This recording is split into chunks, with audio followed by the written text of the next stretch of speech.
ήρθες σε ένα βίντεο της σειράς Rank Machine. Είμαι ο Πάνος Αντίπας και σε κάθε επεισόδιο σου παρουσιάζω τη δισκογραφία ενός από τα πολύ αγαπημένα μου συγκροτήματα της rock μουσικής, ταξινομημένη από το χειρότερό του άλμπουμ προς το καλύτερό του κατά την προσωπική μου και μόνο άποψη. Σε αυτό το βίντεο ένα συγκρότημα που σημάδεψε ανεξίτηλα τα παιδικά μου χρόνια και ακόμα και τώρα ανατρέχω ανατακτά χρονικά διαστήματα σε αρκετά από τα άλμπουμς του. Supertramp.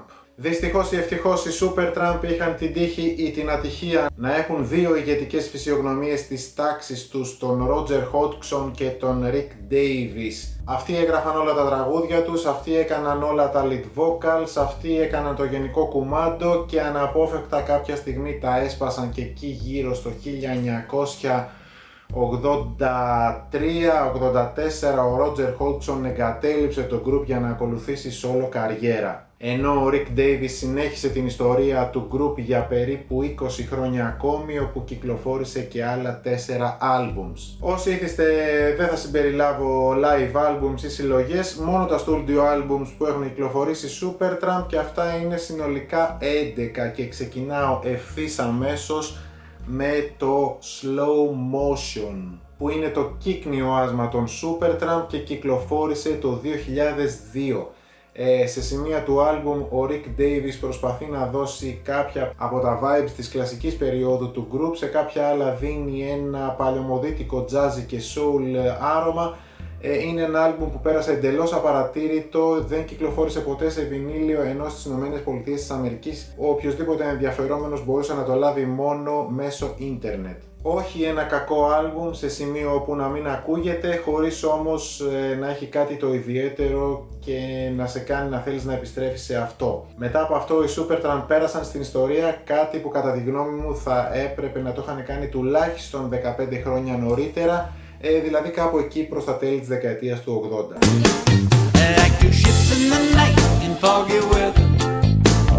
Είναι ένα από τα πράγματα που δεν αλλάζουν ποτέ, ότι στην Αγγλία οι άνθρωποι πίνουν τσάι οποιαδήποτε ώρα της ημέρας και δεν έχει σημασία που βρίσκονται ή σε τι είδους κοινωνική τάξη ανήκουν, θα πιούν αυτό το bloody τσάι.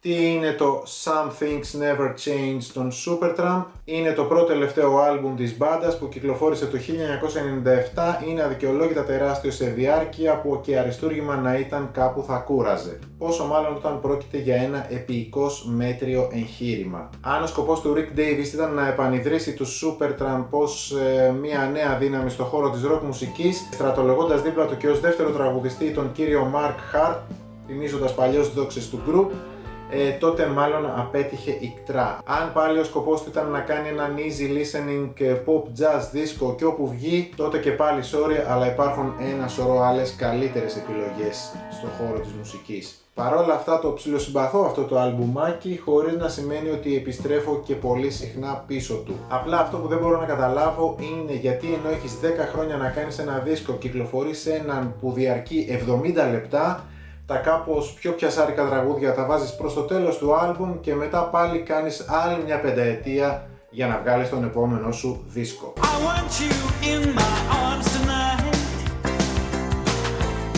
Δεύτερο άλμπουμ μετά την αποχώρηση του Roger Hodgson και έχω την εντύπωση ότι είναι αυτό το άλμπουμ της μπάντας που οι περισσότεροι fans του λατρεύουν να μισούν. Ο Rick Davies, απελευθερωμένος πλέον από τη σκιά του Roger, το δηλώνει και ευθαρσώς στο τίτλο του δίσκου Free as a Bird, και ως η μόνη συνθετική δύναμη πλέον του group χρησιμοποιεί το brand name Supertramp ως προσωπικό του όχημα και οδηγεί τον ήχο της μπάντας σε πιο synth pop, dance, jazz, funk μονοπάτια. Βέβαια το φάντασμα του Roger φαίνεται να πλανάται ακόμη πάνω από τις ιδέες του Rick, ο οποίος σε κάποια τραγούδια ενσωματώνει γυναικεία background vocals που είναι σαν να προσομοιάζουν τα φαλσέτος της φωνής του Roger. Αν περιμένεις να ακούσεις ένα Crime of the Century ή ένα Breakfast in America, προφανώς και θα απογοητευτείς. Αν πάλι είσαι σε μια φάση τραλαλή τραλαλό και προσποιηθείς ότι αφήνεσαι στις μουσικές του Free as a Bird, ακούγοντας μια μπάντα να παίζει μια συμπαθητική light και ακίνδυνη synth pop με dance διάθεση, πολύ πιθανό να αλικνιστείς στους σκοπούς του Free as a Bird. Το συμπαθώ και αυτό το αλμπουμάκι και τα πιο συμπαθητικό τραγουδάκια που βρίσκω εδώ είναι τα It's Alright, Not the Moment, το I'm Begging You και It Doesn't Matter.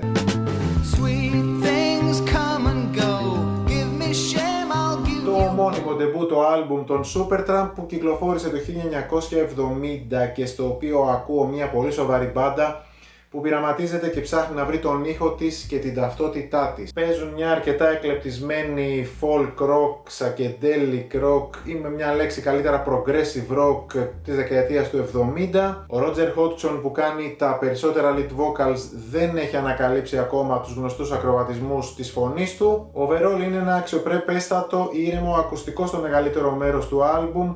Πολύ μακριά ακόμα όμως από τον κλασικό ήχο της μπάντας και η αλήθεια μου είναι ότι όσες φορές και αν το έχω ακούσει δεν μου έχει αφήσει κάτι το ιδιαίτερο και το αξιομνημόνευτο. Words Unspoken, Nothing to Show από τα πιο ιδιαίτερα κομμάτια, ενώ μόνο στα Maybe I'm a Beggar και στο κορυφαίο κομμάτι του άλμπουμ, το 12 λεπτό Try Again που είναι και το πιο πειραματικό του άλμπουμ, ξεσπάει κάπως το πράγμα και αισθάνεσαι κάποιες πιο rock δονήσεις.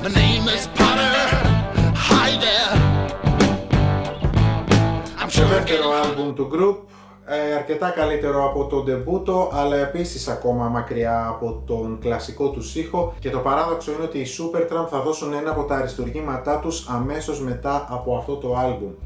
Το Indelibly Stamped κυκλοφόρησε το 1971, είναι ένα αρκετά δουλεμένο άλμπουμ, πολύ συμπαθητικό. Σαν άλμπουμ όμως για μένα λειτουργεί λίγο καλύτερα από το προκάτοχό του και έχει και κάποιες rock and roll πινελιές και είναι και λίγο πιο heavy. Your Papa Don't Mind, Traveled, το πολύ καλό ροκάκι Potter, είναι ό,τι καλύτερο βρίσκω στο Indelibly Stamped και για να πω και τη μαύρη μου αλήθεια, αυτό το άλμπουμ το είχα για πολλά χρόνια στη δισκοθήκη μου και το ξανανακάλυψα πρόσφατα για τις ανάγκες αυτού του βίντεο. Ο λόγος που θυμόμουν περισσότερο αυτό το άλμπουμ ήταν το εξώφυλλό του παρά το περιεχόμενό του.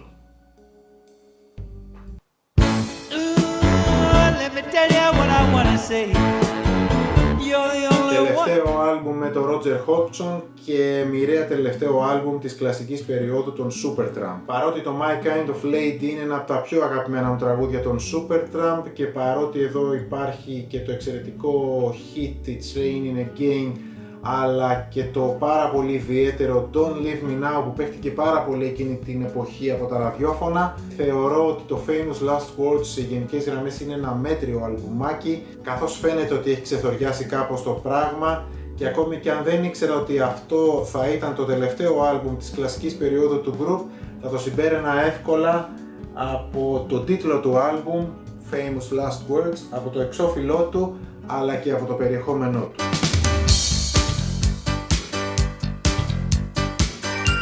Πρώτο άλμπουμ μετά την αποχώρηση του Roger Hodgson και μπορεί να ήταν αυτός που είχε γράψει πολλά από τα γνωστά τραγούδια της μπάντας, αλλά και ο Rick Davies δεν ήταν κανένας τυχαίος και από τη στιγμή που αποφάσισε να κρατήσει αυτός στα χέρια του τη μοίρα της μπάντας θα έπρεπε να αποδείξει ότι μπορούσε να τα καταφέρει. Μαζί βέβαια με τους εναπομείναντες Supertramp που η αλήθεια είναι ότι σαν τετράδα ήταν μαζί από την εποχή του Crime of the Century. Δεν ήταν για λίγο πράγμα. Το Brother Where You Bound κυκλοφόρησε τον Μάιο του 1985. Είναι ένα αρκετά στιβαρό και τολμηρό άλμπουμ με το οποίο αγκαλιάζουν ξανά τις progressive rock ρίζες τους. Ο ήχος είναι άψογος, καθαρός, πραγματικά δυνατός και η παραγωγή είναι εκπληκτική, η μπάντα εξαιρετικά δεμένη, ένα αρκετά συμπαθητικό χιτάκι διάρκειας 7,5 λεπτών το Cannonball, ένα classic Supertramp κομμάτι το Still in Love, το No In Between, ένα πολύ όμορφο ατμοσφαιρικό κομμάτι και ένα 17 λεπτό το ομότιτλο το Brother Where You Bound που είναι το πιο ενδιαφέρον και καλύτερο κομμάτι του άλμπουμ και ταυτόχρονα είναι και το πιο heavy metal, το πιο χαοτικό, σκοτεινό, πειραματικό, αυτοσχεδιαστικό και πιο φιλόδοξο τραγούδι που έγραψε ποτέ ο Rick Davies και στο οποίο συμμετέχουν ο David Gilmour και ο Scott Gorham στις κιθάρες, δεξιπακούεται. Αρκούν όλα τα προηγούμενα για να χαρακτηρίσεις το Brother Where You Bound έναν decent disco? Ναι, είναι η απάντηση. Είναι το Brother Where You Bound ένας δίσκος που μπορεί να χτυπήσει στα ίσα τα classic albums των Supertramp της δεκαετίας του 70? Όχι, είναι η απάντηση. Και μιας και το Brother Where You Bound θεωρώ ότι είναι το καλύτερο άλμπουμ της Rick Davies era, το σοβαρότερο ερώτημα που τίθεται είναι: άξιζε η προσπάθεια του Rick Davies να τραβήξει την ιστορία του group για άλλα 20 χρόνια και να κυκλοφορήσει και άλλα 4 albums? Μάλλον όχι είναι η απάντηση, γιατί η προσωπική μου αίσθηση είναι ότι πέρασαν σχεδόν απαρατήρητα και τα 4 αυτά albums. Αν είχαν κυκλοφορήσει ως προσωπικά albums του Rick Davies, παίζει να έμεναν και στα αζήτητα.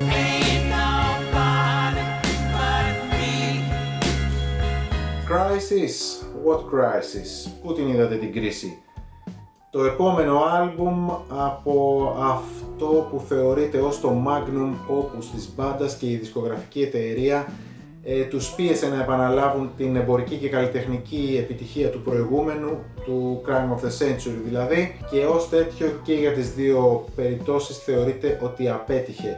Δεν άρεσε ούτε καν στους ίδιους τους Supertramp, αυτό βέβαια δεν σημαίνει τίποτα για μένα, γιατί προσωπικά το θεωρώ ότι είναι ένα πάρα πολύ καλό και ενδιαφέρον άλμπουμ, προφανώς και είναι αρκετά πιο light, poppy και παιχνιδιάρικο από το Crime. Έχει όμως και αυτό κάποια εξαιρετικά τραγούδια που αποτελούσαν βασικό κομμάτι των live τους εκείνη την περίοδο, όπως τα Ain't Nobody But Me, A Soapbox Opera και με άλλα πολύ ενδιαφέροντα και σύνθετα κομμάτια όπως τα Sister Moonshine, Another Man's Woman, το πολύ ιδιαίτερο με jazzy διάθεση Poor Boy, σύνθεση του Davis βέβαια, και το closing track του Of Us.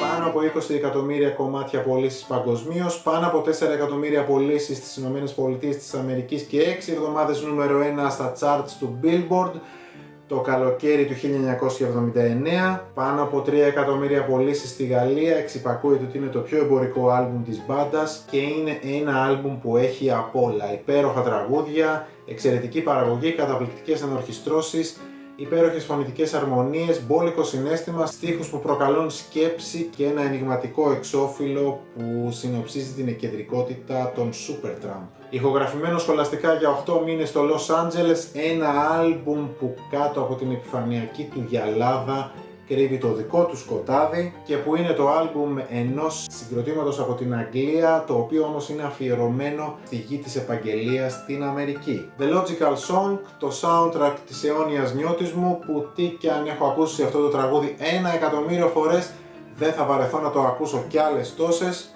Goodbye Stranger, από τα πιο κοινικά τραγούδια που έχουν γραφτεί για την αγάπη. Take the Long Way Home, μακρύς ο δρόμος για το σπίτι, και ας αφήσω ασχολίαστο καλύτερα το πώς λαμβάνω το νόημα αυτού του συγκλονιστικού κομματιού, γιατί και μόνο ο στίχος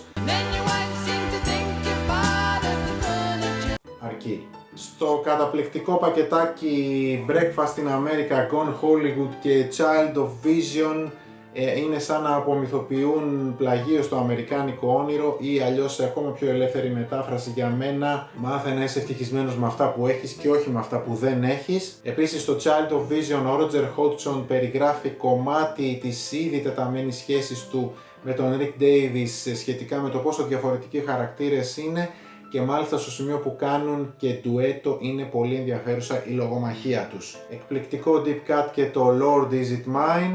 Εξαιρετικό από κάθε άποψη άλμπουμ, ασύλληπτο το songwriting του δίδυμου Hodgson Davis.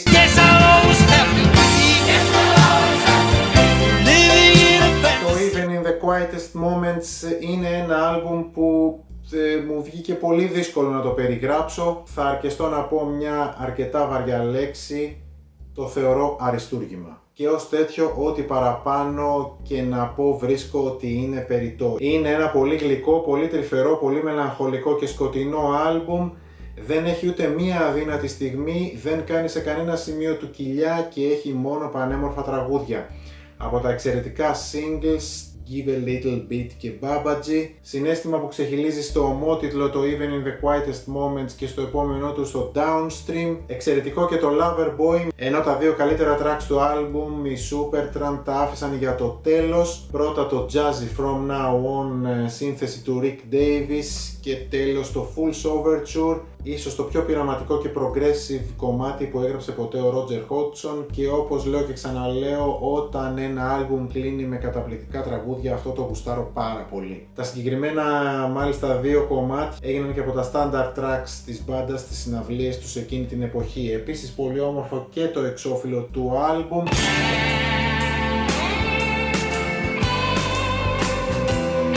Το σίγουρο είναι ότι το το Crime of the Century είναι το άλμπουμ σήμα κατά τεθέν των Supertramp. Από αυτό ξεκινάει η κλασική περίοδος της μπάντας και από πλευράς επιτυχιών το άλμπουμ έχει μπόλικα και πολύ καλά όπως τα School, Dreamer, Hide in Yourself και Bloody Well Right, αλλά και με τα πιο progressive κομμάτια του, Asylum, Rudy και το ομότιτλο το Crime of the Century, το εκπληκτικό αυτό κομμάτι, με το οποίο κλείνει το άλμπουμ. Είναι στην ολότητά του ένα εξαιρετικό, πολύ γλυκό, πολύ ευχάριστο έργο με πολύ όμορφα instrumental συμφωνικά περάσματα, με πολύ όμορφες φωνητικές αρμονίες, με πολύ ενδιαφέρουσες ιδιαιτερότητες και εν τέλει ένα άλμπουμ μπορείς να ακούσεις σακούρας από την αρχή μέχρι το τέλος. Κάποια αξιοσημείωτα του άλμπουμ είναι ότι το δίδυμο Hodgson και Davis είναι στα φόρτε του, οι σχέσεις τους είναι ακόμα αρκετά καλές και δείχνουν να μοιράζονται τα πάντα στο Crime of the Century σε αρμονικό βαθμό. Ο Hodgson έχει γράψει τα hits, ας το πούμε, του άλμπουμ, ενώ ο Davis τα κάπως πιο ψαγμένα, επικά και progressive κομμάτια του. Η line-up του group είναι ανανεωμένη σε σχέση με τα δύο πρώτα albums.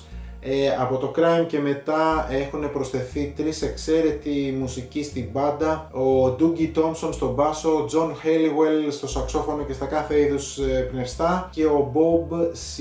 Benberg στα drums, και οι οποίοι όπως και να το κάνουμε έδωσαν ένα άλλο χρώμα στον ήχο της μπάντας. Επίσης αξιοσημείωτο το εκπληκτικό σολάκι στην κιθάρα στο Crime of the Century, πράγμα σπάνιο για Supertramp. Αυτά ήταν τα 11 studio albums των εξαιρετικών Supertramp που άφησαν ανεξίτηλο το σημάδι τους στη rock μουσική. Εξαιρετικό και το Live Paris που κυκλοφόρησε αμέσως μετά το Breakfast in America.